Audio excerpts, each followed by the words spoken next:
Esse é o Ancapso e nós vamos falar agora sobre o X que estava sendo perseguido pelo Alexandre de Moraes já desde o fim das eleições de 2022, hein? Vamos entender esse caso agora porque foram reveladas mais mensagens daquele arquivo de 6 gigabytes, lembra que a Folha de São Paulo teve acesso do grupo lá do CIED, coisa e tal? Então, o que aconteceu, né? Lá em 2022, depois das eleições, com o Musk já dono da plataforma, o pessoal começou a ter problema, porque o Musk só queria bloquear mensagem violenta. Não queria bloquear mais coisa que meramente não desagradava, né? Vamos botar o exemplo aqui, que vocês vão ver que absurdo que é uma crítica do Sebastião Coelho, né, do ex-desembargador, e que eles queriam que tirasse, e o X se recusou a tirar, porque falou que isso aqui não é ameaça de violência, isso não tem violência associado, é só uma crítica. Cara, que absurdo isso. E aí eles falando que não temos que endurecer com X e não sei o que lá, que vamos botar multa e não sei o que lá e coisa e tal. Ou seja, mostrando mais uma vez que quem errou desde o início nessa história foi o Alexandre de Moraes. Foi ele que querendo, sem ter uma lei para remover fake news, porque não tem lei para remover fake news no Brasil. Não existe absolutamente nada. E detalhe, o X ainda fez isso durante as eleições. Durante as eleições, ele se comprometeu a apagar qualquer coisa que o TSE mandasse apagar e não teve problema. Mas depois das eleições, ele falou, não, depois das eleições, qual que é o problema agora? O que está acontecendo? Por que está precisando apagar depois das eleições, né? Vamos entender esse caso aqui. Essa notícia foi sugerida por TNT, Philip Mountbatten e várias outras pessoas. Obrigado aí ao pessoal que sugeriu as notícias lá no nosso site, no visãolibertaria.com. E obrigado a você que está assistindo o nosso vídeo. Se você gosta do nosso conteúdo, por favor, deixe o seu like e se inscreva aqui no canal, né? Pois bem, a Folha de São Paulo lançou mais um pacotinho das mensagens tiradas lá do celular do pessoal lá do TSE, né? E aqui mostra as conversas dos auxiliares do Alexandre de Moraes com justamente falando sobre o Twitter, né? As mensagens são de março de 2023, 5 meses após a eleição, e tratam de publicações sem relação direta com assuntos do TSE. Então isso é outra coisa importante. O TSE estava pedindo para o Elon Musk, para o Twitter, para tirar determinadas postagens do ar, alegando o acordo que tinham, as empresas de mídia social fizeram um acordo com o TSE para tirar postagens durante o período eleitoral. Durante o período eleitoral, ok, né? Tem que ser uma coisa rápida, porque senão isso pode influenciar a eleição e coisa e tal. Beleza, eu acho errado, tá? Eu acho que não deveria ter nem isso, porque no final das contas é sempre interferência na eleição. Eu ainda quero ver a lista das coisas que foram tiradas durante o período eleitoral de 2022, porque eu suspeito muito que foi, na verdade já teve confirmação disso, né? Que foi, o próprio Eduardo Tagliaferro falou isso, era todo mundo de direita que foi tirado e não teve ninguém de esquerda que foi tirado, ou pouquíssimas pessoas de esquerda que foram tiradas do X, né? Ou seja, isso claramente denota dedão na balança lá, manipulação da eleição com dedão na balança, né? Enfim, mas durante a eleição você pode até justificar dessa forma. Depois da eleição, qual que é o problema? A eleição já acabou, o Lula já ganhou, não tem mais... Que história é essa, né? Por que tem que continuar censurando as pessoas, né? E aí, olha só o que eles falaram aqui, ó. Em 2022, o TSE firmou parceria com as redes sociais para, por meio de alertas, recomendar exclusões de publicação. Aliás, isso é outra coisa. Eu sempre falei isso. Eu sempre falei que os acordos que tem o TSE com as plataformas não é para obrigar as plataformas a tirar coisa, porque não tem lei para isso. Né? A plataforma não é obrigada a fazer isso, porque não tem lei no Brasil para tirar fake news. Né?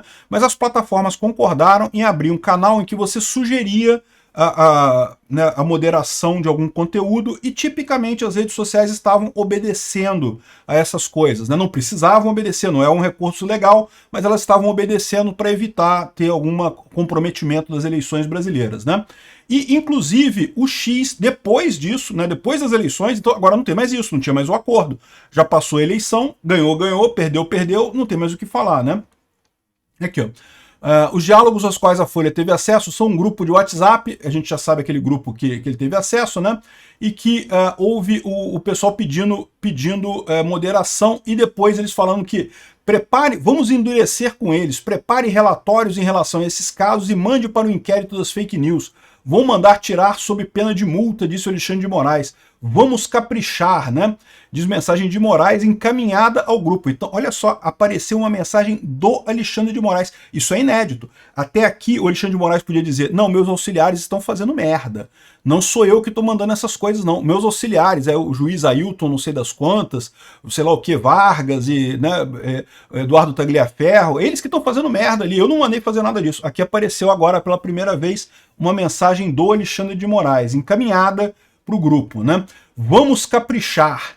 A conversa sobre a mudança de postura com a plataforma aconteceu no dia 17 de março de 2023. O juiz auxiliar Marco Antônio Vargas mandou para o grupo uma publicação de uma mulher sobre a soltura dos presos dos ataques golpistas do 8 de janeiro. Ou seja, já não tinha mais nada a ver com a eleição e coisa e tal. Aqui, ó, a mulher teria falado o seguinte, foi o Tribunal Internacional, o Mula, Xandão e esse governo usurpador que estão sendo acusados de crime contra a humanidade, prisões, torturas ilegais, campos de concentração, mortes, dizia trecho da postagem, né? Ou seja, a mulher falou um monte de coisa ali que você pode discordar, né? Mas ela não ameaçou ninguém, não falou que ia usar violência e coisa e tal. Aí o pessoal falando aqui, ó, preciso do contato do Twitter, pediu o juiz auxiliar ao grupo, né?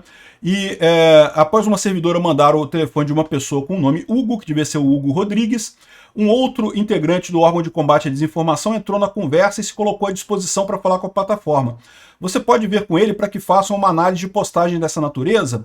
Sim, a ideia seria aumentar um pouquinho o escopo da parceria. Detalhe, a parceria era para as eleições, a eleição acabou, já não tinha mais eleição, mas não tinha mais parceria, né? Para questões como essa postagem ser enviada para o sistema de alerta e obtendo tratamento, né? Aí em seguida o pessoal falou aqui, ó, acho que reivindicar uma alteração formal da política seria muito demorado e dificultoso.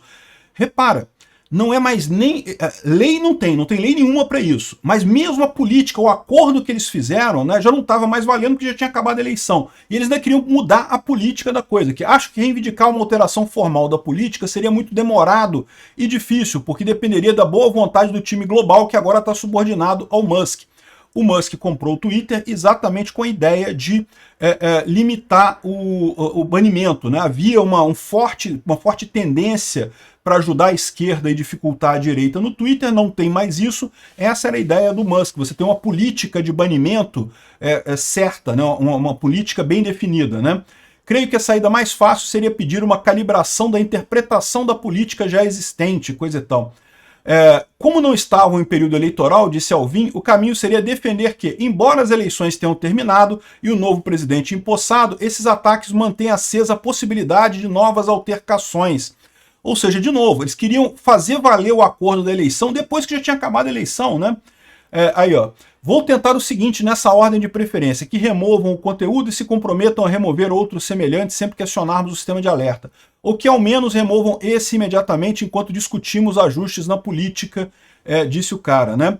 Aí eu vou ver o que consigo, mas ele já adiantou que, com a entrada do Musk, a equipe deixou de tomar decisões de moderação. A moderação não acontece mais no Brasil, acontece lá nos Estados Unidos. Essas decisões estão sendo tomadas por um colegiado. Repara, o Musk teve esse cuidado.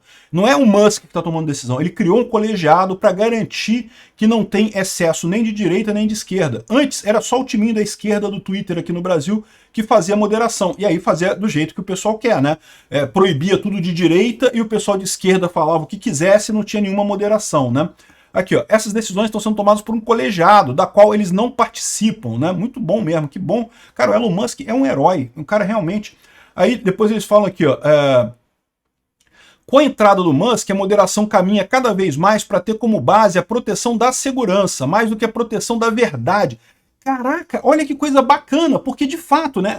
Como assim a verdade, proteger a verdade que ele está falando? Olha só, a pessoa falou aqui, ó, coisas que eles discordam.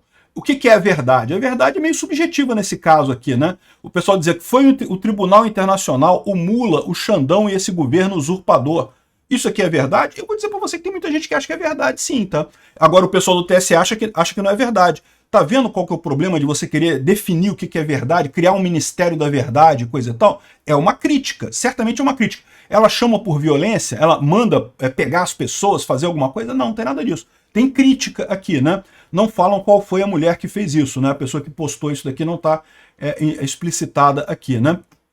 Então, a moderação faz muito mais sentido agora. Proteger a segurança, eu entendo. Alguém que faça uma ameaça via Twitter, lembra, ameaça, até na ética libertária, é agressão. Então é um absurdo mesmo, ameaça não pode ter. Mas se tem uma opinião discordante, uma opinião, qual o problema, né? A opinião da mulher é aquele, né? Aí aqui, ó, trocando em miúdos, uma mentira desassociada de um risco concreto tende a não receber uma moderação. Caramba, que coisa bacana, é o que eu falo o tempo todo, né? A esquerda adora dizer que qualquer coisa é violência. Não, palavras não são violências. Existem frases que podem chamar violência, é verdade. Mas você dizer que o Lula é um idiota, um pinguço, corrupto, etc., eu não estou falando para bater no Lula, não estou dizendo isso. Eu estou dizendo, a minha crítica ao Lula é essa, né? Então, ou seja, são coisas dissociadas. Violência é evitada em qualquer situação. Ninguém pode ser violento com ninguém. Violência fere o PNA, fere o princípio da não agressão. Agora, criticar, poxa, cada um critica. A palavra não machuca ninguém, né? Aqui, ó, a moderação só ocorre quando houver discurso violento, discurso de ódio, cogitação de alguma espécie mais palpável de dano, incitação a ato de depredação ou coisa do tipo. Com detalhe que risco à democracia por não ser tangível não entra nesse conceito. Exatamente, porque vocês estão usando esse papo de ataque à democracia para qualquer coisa que desagrada vocês. É como fazem, diga-se de passagem, todos os ditadores do mundo. Como faz o cara lá de Cuba, que também diz que os protestos contra o governo cubano estão ameaçando as instituições cubanas. Né? O Maduro fala também que o pessoal que está questionando o resultado da eleição lá na Venezuela está atacando a democracia venezuelana. Esse papo de ataque à democracia é subjetivo, não pode ser usado, não pode ser tomado como base nisso daqui, né? Ou seja, o pessoal está reclamando do que o Musk fez, uma coisa nítida, né? Você tem que evitar. E outra coisa importante de ressaltar aqui, tá? A lei brasileira fala de fato que incitação à depredação, ou coisa que o valha, realmente tem que ser proibido. Discurso de ódio, discurso violento, preconceito, homofobia, isso tudo de fato tem a lei lá da injúria racial que foi definida, né? Embora essa lei já tenha sido expandida para homofobia, né? Ela fala só em injúria racial mesmo, mas o STF entendeu que ela vale para homofobia também. Mas de qualquer forma, repara como é que o Twitter está, o Twitter agora, o X, né, está alinhado com a lei brasileira. Quem está desalinhado, quem quer mais censura do que a lei determina, é o Alexandre de Moraes, é o TSE, é o pessoal do grupo lá, Inquéritos, né? Então aqui, ó, tentei convencê-los a procederem à retirada, apontando que as regras deles prevêem como irregulares os casos de assédio, inclusive insulto, mas na visão do Twitter, o insulto em si, sem risco de violência, não enseja moderação, porque eles não estão tutelando a honra, mas, de novo, a segurança, né? Isso eu falo sempre, na verdade, né? Para mim, a coisa mais idiota que tem no Código Penal é a coisa da injúria, né? Injúria, difamação. A difamação você pode entender que se a pessoa fez difamação com o intuito de prejudicar a outra pessoa, pode até ser considerado um crime.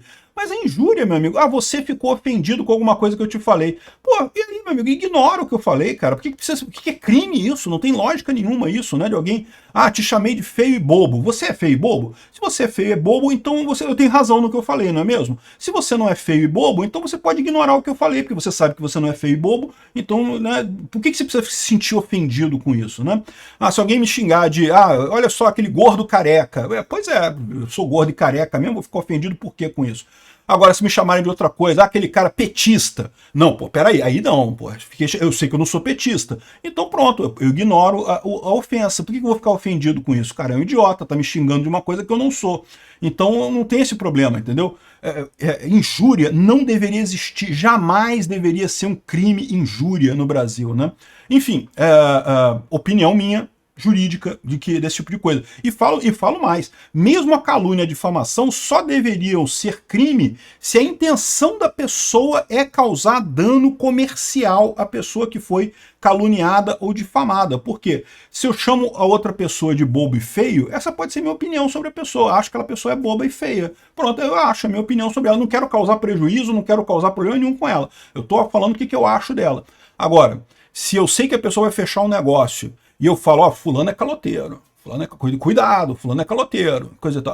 Pode ser que eu esteja realmente querendo prejudicar aquela pessoa, levar ela a um prejuízo. Aí é outra história, né?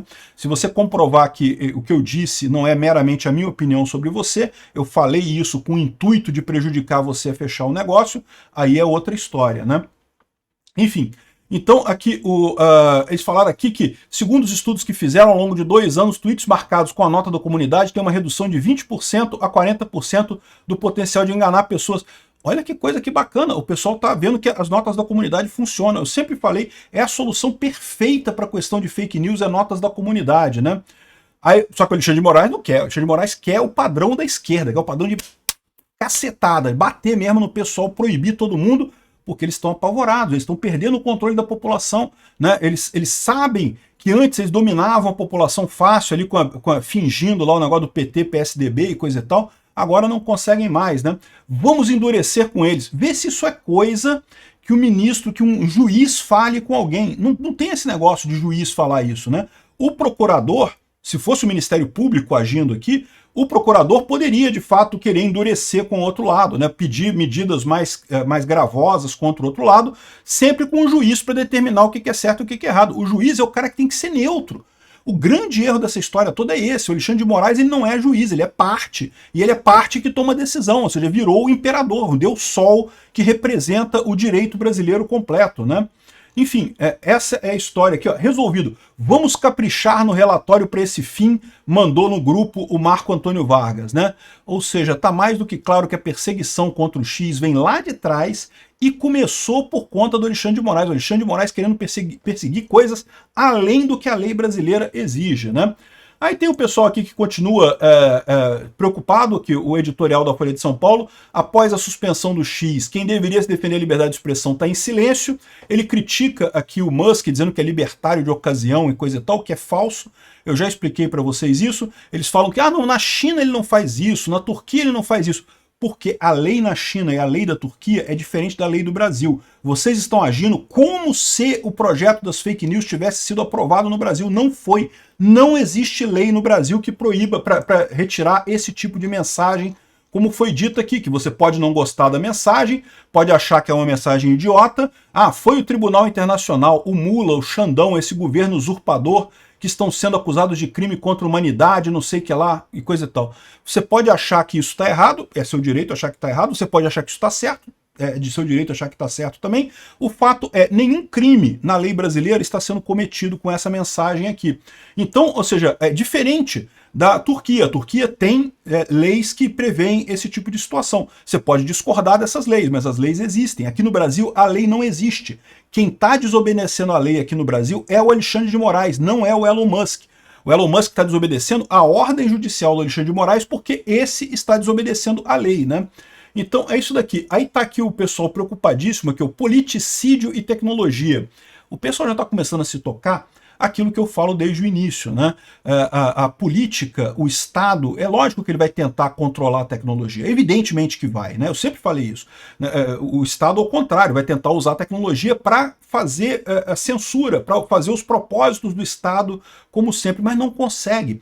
Por quê? Porque a tecnologia ela está evoluindo muito rápido, está evoluindo exponencialmente. A gente está só no começo, gente. Essa revolução da informação descentralizada e distribuída mal começou. Agora que é o começo da coisa. Isso ainda vai mudar muita coisa daqui para frente. E aí que eu falo para vocês, o Estado ele é reativo, e ele é lento, e ele é burocrático, e ele é burro. E aí o que acontece? Quando ele começa a tentar reagir a uma coisa que está mudando mais rápido do que é a capacidade dele de fazer a coisa, ele acaba se perdendo. É o que a gente viu, por exemplo, na lei das fake news, entre as muitas coisas que tinha lá, previa o pagamento para as empresas de mídia tradicional de links em busca. Isso já não existe mais, as buscas hoje em dia são todas feitas por inteligência artificial, não tem mais link, não tem mais coisa nenhuma. Então não tem mais porque perdeu sentido esse tipo de coisa que o governo fez. Antes do governo conseguir fazer a lei já perdeu sentido. É o que eu estou dizendo para vocês, esse é que é o ponto. O dispositivismo, como existe hoje, né? A ideia de você ter um congresso que aprova leis e coisa e tal para fazer a coisa funcionar e coisa e tal, perdeu sentido. Não consegue acompanhar a sociedade moderna. Mais do que isso, está todo mundo cada vez mais internacional, comprando coisa lá fora, arrumando correspondente internacional lá fora, um monte de coisa, né? Que simplesmente o Estado não consegue resolver, não consegue banir. não consegue proibir. Então a gente tem duas alternativas. Pode ficar o Estado fingindo que manda e criando medidas cada vez mais gravosas, mas que não tem resultado final nenhum, ou então você pode partir para o mundo libertário, você simplificar a coisa toda, garantir que só o básico para evitar a violência você tem realmente, porque isso precisa, e o resto todo tem que ser por acordo entre as partes. Se você não gosta do Twitter, se você acha que o Twitter tem muita coisa de violência, que não tem moderação adequada, vai para o Blue Sky, não tem problema nenhum, você vai para lá. O contrato que for melhor, o contrato privado que for melhor, vai acabar ganhando no final das contas. Deixa o mercado decidir. Governo, lei, juspositivismo deixou de ser lógico, deixou de ser eficiente. Obrigado por assistir o vídeo até o final. Além de curtir, compartilhar e se inscrever no canal, considere se tornar patrocinador com valores a partir de R$ 1,99. Clique no botão Seja Membro abaixo para saber as condições e vantagens de patrocinar o canal. Mais informações sobre o nosso projeto, visite nossos sites indicados na tela.